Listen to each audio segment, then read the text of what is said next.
رمضان سے پہلے کوشش کر کے گھر کی صفائی صحیح طرح سے کی جائے، کیونکہ جو انسان رمضان کا منتظر رہتا ہے اور گھر کو صاف و پاک رمضان کے پہلے کر دیتا ہے، خصوصاً مکڑی کے جالے کسی کونے میں نہیں رہنے دیتا،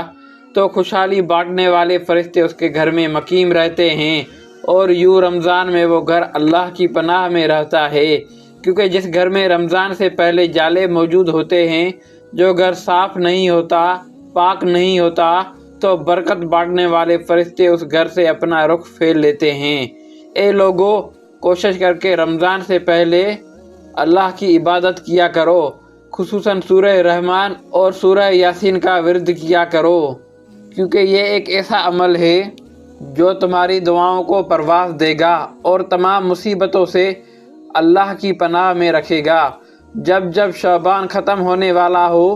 تو شیطان یہ کوشش کرتا ہے کہ اگر میں قید بھی ہو جاؤں تب بھی اللہ کے بندے اللہ کی رحمت سے محروم رہے،